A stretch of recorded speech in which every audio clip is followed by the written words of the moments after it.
نحمدہ ونصلی علی رسولہ الکریم وعلی آلہ وصحبہ اجمعین اما بعد۔ السلام علیکم ورحمۃ اللہ وبرکاتہ۔ سورۃ الکہف کی گزشتہ کلاس میں ہم لوگوں نے ایک بہت ہی سبق آموز کہانی پڑھی تھی، جس میں ہم نے یہ دیکھا تھا کہ دو دوست، جو ایک مومن اور کافر تھا، ان میں سے کافر کو اللہ رب العالمین نے 2 انگور کے بہترین باغ عطا کیے تھے، جس میں ہر اعتبار کی فیسلٹی تھی، جو ہر اعتبار سے بیسٹ تھا، اور اس بات پر اس کافر کو بہت غرور تھا، تکبر تھا، جس کی وجہ سے اس کا مومن ساتھی ڈرتا تھا کہ کہیں اللہ تعالیٰ اس سے ناراض نہ ہو جائے، اسی لیے وہ بار بار اسے سمجھاتا رہا، لیکن وہ اپنے غرور میں اس قدر ملوث تھا کہ اسے یہ سب چیزیں سمجھ میں نہیں آئی۔ آخرکار آج دیکھتے ہیں کہ اس کے ساتھ کیا انجام ہوا۔ چلیے شروع کرتے ہیں۔ اعوذ باللہ من الشیطان الرجیم، بسم اللہ الرحمن الرحیم۔ وَأُحِيطَ بِثَمَرِهِ، اور اس کے پھل گھیر لیے گئے۔ اللہ اکبر، یعنی اس کا باغ ہلاک ہو گیا، اس کی اتنی بہترین فصل برباد ہو گئی۔ فَأَصْبَحَ يُقَلِّبُ كَفَّيْهِ، کفے کہتے ہیں ہاتھ کو، ہتھیلی کو، اور وہ اپنے ہاتھوں کو ملتا رہا۔ اللہ اکبر، بس یہی ہوتا ہے، جتنا بھی تکبر کر لو، کسی کے پاس کچھ بھی ہو، لیکن اللہ تعالیٰ کے آگے کسی کی نہیں چلتی۔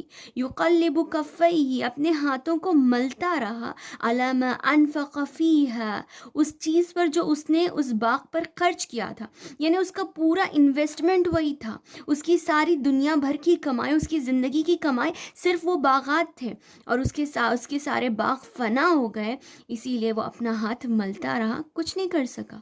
وَهِيَ خَاوِيَةٌ عَلَىٰ عُرُوشِهَا، اور وہ باغ اوندھے منہ پڑا تھا۔ اللہ اکبر، یعنی وہ پورا کا پورا پلٹ گیا تھا۔ اب بازی اس قدر پلٹ گئی تھی، بالکل اپوزٹ، کہ اس کے بارے میں وہ سوچ بھی نہیں سکتا تھا۔ وَيَقُولُ، اور آخرکار کہنے لگا، یا لیتنی لم اشرک بربی احدا۔ اتہاس گواہ ہے کہ ہر انسان جس نے غرور کیا، آخر میں اس کا یہی حال ہوا۔ وَيَقُولُ، اور وہ کہنے لگا، یا لیتنی، ہے کاش، لم اشرک، میں کسی کے ساتھ، اللہ تعالیٰ کے ساتھ کسی کو شریک نہ کرتا۔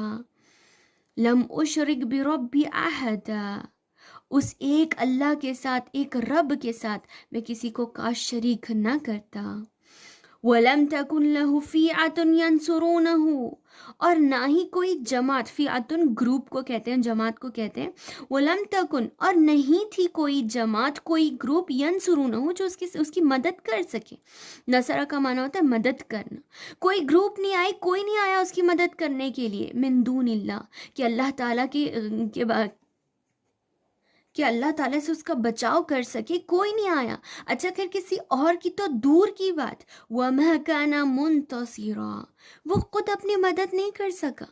جب اللہ کی مار پڑتی ہے، جب قدرت کی مار پڑتی ہے، تو کوئی خود دوسروں کی تو کیا، خود کی مدد نہیں کر سکتا۔ اللہ اکبر، لیکن اب افسوس کرنے کا کیا فائدہ، اب پچھتاوے کیا ہو جب چڑیا چگ جائے کھیت۔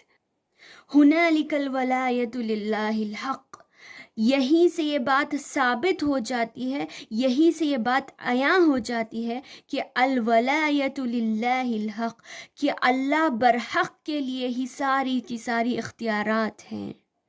یہیں سے یہ بات ثابت ہو جاتی ہے کہ کائنات میں اگر کوئی پتا بھی ہلتا ہے تو اس کا بھی اختیار صرف اللہ تعالیٰ کے ہاتھ میں ہے۔ جب تک اللہ تعالیٰ حکم نہیں دیتا، اللہ تعالیٰ نہیں چاہتا، تب تک یہ ساری چیزیں نہیں ہوتی۔ ہوا خیر ثوابا وخیر عقبا، وہی بہترین جزا دینے والا، بدلہ دینے والا، ثواب دینے والا ہے۔ وخیر عقبا، اور وہی سب کا معاملہ طے کرے گا بہترین طریقے سے۔ اللہ تعالیٰ کسی کے ساتھ ناانصافی نہیں کرتا، جتنا اور جو وہ کرتا ہے ویسا ہی وہ اللہ تعالیٰ کے پاس پاتا ہے۔ جیسے کہ ہمارے پاس فرعون کی اتنی بہترین مثال موجود ہے کہ ساری ہی زندگی غرور کرتا رہا، تکبر کرتا رہا، اپنے مال پر، اپنی دولت پر، اپنے طاقت پر اسے اتنا ناز تھا، لیکن جب اللہ تعالیٰ نے اسے سمندر میں غرق کر دیا، تب اس کی بھی صرف ایک آواز تھی، کہنے لگا وہ بھی، آمنت انہ لا الہ الا الذی آمنت بہ بنو اسرائیل، کہنے لگا کہ میں بھی ایمان لاتا ہوں اس رب پر جس رب پر بنی اسرائیل ایمان لائی ہے. چیخنے چلانے لگا اور بار بار یہی الفاظ کو دہرانے لگا. لیکن آخری وقت میں کیا ہو سکتا ہے جب کہ ساری زندگی اس کی ختم ہو گئی اور اللہ تعالیٰ نے جب مصیبت میں ڈالا تب اللہ تعالیٰ یاد آتا ہے. اللہ اکبر. اس وقت پچھتانے کا کوئی فائدہ نہیں. اسی لیے رہتی دنیا تک، رہتی زندگی تک اگر ہم سنبھل جائیں تو اللہ تعالیٰ ہم سے راضی ہو جائے گا. اس سے پہلے کہ توبہ کے دروازے بند ہو جائیں ہمیں ہوش کے ناخن لینے چاہیے. دیکھیے اللہ تعالیٰ آگے فرماتا ہے وَاضْرِبْ لَهُمْ مَثَلَ الْحَيَاةِ الدُّنْيَا، اور آپ بیان کر دیجئے ان کے سامنے مثل الحیات الدنیا، دنیاوی زندگی کی مثال کو. یعنی جو ہماری زندگی، ہماری جو لائف ہے اس کی مثال اللہ تعالیٰ کیسے دے رہا ہے. دیکھیے کمائن، اس پانی کی طرح، انزلناہ من السماء، جو آسمان سے نازل ہوتا ہے، فاختلط بہ نبات الارض، اور زمین کی پیداوار کے ساتھ مل جاتا ہے، فَأَصْبَحَ حَشِيمًا، اور وہ آخر کار چور چور ہو جاتا ہے. تَذْرُهُ الرِّيَاحُ، یہاں تک کہ ہوائیں اسے ادھر سے ادھر لے اٹھتی ہیں. وَكَانَ اللَّهُ عَلَى كُلِّ شَيْءٍ مُقْتَدِرًا، اور اللہ تعالیٰ ہر چیز پر قدرت رکھنے والا ہے، ہر چیز پر طاقت رکھنے والا قادر ہے اللہ رب العالمین. آپ کو ایسے ہی سمجھ میں نہیں آیا ہوگا، لیکن اللہ رب العالمین نے اس آیت میں بہت بہترین انداز میں لائف کی حقیقت بیان کی ہے کہ دنیاوی جو زندگی ہے اس کا ایگزامپل بالکل اس کھیت کی طرح ہے جو اللہ تعالیٰ اگر آسمان سے بارش نازل کرتا ہے تو اس کھیت کو، وہ کھیت لہلہا اٹھتا ہے، اس میں بہت زیادہ سرسبز و شادابی ہوتی ہے، وہ کھیت جو ہے کھل اٹھتا ہے، اس میں سبزیاں اور اناج اگتا ہے اور بہت اچھا لگنے لگتا ہے. اور ایک وقت آتا ہے جب پانی آنا بند ہو جاتا ہے اور ہوائیں اسے ادھر ادھر لے اٹھتی ہیں اور وہ ساری ہی زمین ایک دم بنجر اور ویران ہو جاتی ہے، یہاں تک کہ اس میں سے کچھ نہیں اگتا. جب اللہ تعالیٰ بارشیں بند کر دیتا ہے یا پھر اسے پانی دستیاب نہیں ہوتا تو وہ زمین سوکھ جاتی ہے اور اس میں سے کچھ نہیں اگتا. بس اتنی سی انسان کی زندگی کی مثال ہے، اس پانی کی طرح یا اس ہوا کی طرح جو ادھر سے ادھر اگتی ہے، یا اس پانی کے بلبلے کی طرح، پانی کے ببل کی طرح انسان کی زندگی بھی اتنی سی چھوٹی ہے جو اپنے چند روزہ بہار دکھا کر فنا کے گھاٹ اتر جاتی ہے. بس اتنی سی زندگی ہے، تھوڑی دیر کے لیے لہرا رہی ہے اور چند دنوں کے بعد فنا کے گھاٹ اتر جائے گی موت کے ذریعے سے. بس زندگی کی حقیقت اتنی ہی ہے. اللہ تعالیٰ نے اس مثال کو قرآن میں کئی جگہ ذکر کیا ہے. چلیے آگے بڑھتے ہیں. المال والبنون زینت الحیات الدنیا. المال، ہمارے پاس جو مال ہے، جو دولت ہے جس کے لیے دن رات ہم کوشش کرتے ہیں اور اس میں مگن رہتے ہیں، اس کے لیے اللہ تعالیٰ کو بھول جاتے ہیں. دیکھیے مال کا ہونا بری بات نہیں ہے، لیکن صرف مال میں ملوث ہو جانا، صرف مال کے لیے فنا ہو جانا، اللہ کو بھول جانا، دنیا میں مشغول ہو جانا، یہ غلط بات ہے. المال والبنون، یہ مال اور اولاد، زینت الحیات الدنیا، دنیا کی ایسی خوبصورتی ہے، دنیا کی ایسی جو ہمیں دنیا کو اچھا کر کے دکھاتی ہے، لیکن یہ چیز باقی رہنے والی نہیں ہے. کیا باقی رہے گا؟ والباقیات الصالحات خیر عند ربک ثوابا وخیر عملا.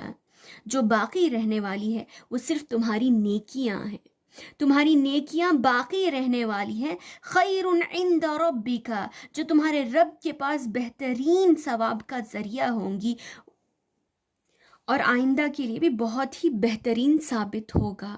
اس آیت سے یہ بات ثابت ہوتی ہے کہ جو انسان اپنی دولت پر، جو انسان اپنے خاندان پر، اپنے وجود پر، اپنی اولاد پر فخر کرتا ہے، اسے اللہ تعالیٰ کہہ رہا ہے کہ تمہاری دولت، تمہارا خاندان، تمہارے قبیلے، تمہارے بچے، تمہاری یہ ساری چیزیں اللہ تعالیٰ ان کے بارے میں قیامت کے دن نہیں پوچھنے والا. اگر اللہ تعالیٰ تم سے کچھ پوچھنے والا ہے، اگر تمہیں کوئی چیز کام آنے والی ہے، وہ ہے تمہاری نیکیاں. اللہ تعالیٰ صرف اور صرف تمہاری نیکیوں کے بارے میں پوچھے گا، خبر میں سوال ہوگا، تو تمہاری نمازوں، تمہاری عبادتوں کے بارے میں، جو بھی تمہیں اللہ کو خوش کرنے کے لیے کیا تھا، صرف اسی کا اللہ تعالیٰ سوال کرے گا، اور باقی کچھ نہیں رہنے والا، بس یہی باقی رہنے والا ہے۔ یہ ساری چیزیں صرف اللہ تعالیٰ نے اس لیے بنائی ہے دنیا میں، تاکہ تم صرف عبادت کرتے کرتے بیزار نہ ہو جائے۔ تو یہ چیزیں ایکسٹرا آرڈنری ہیں، صرف تمہارا دل بہلانے کے لیے۔ صرف اس ایکسٹرا چیزوں میں تم اتنا مشغول ہو جاؤ کہ اصل کو بھول جاؤ، تو یہ تو تمہارے لیے فنا کے گھاٹ اتارنے ہی والی ہے۔ تو آج کے لیے اتنا کافی ہے، انشاءاللہ ملتے ہیں اگلے ویڈیو میں، تب تک کے لیے السلام علیکم ورحمۃ اللہ وبرکاتہ۔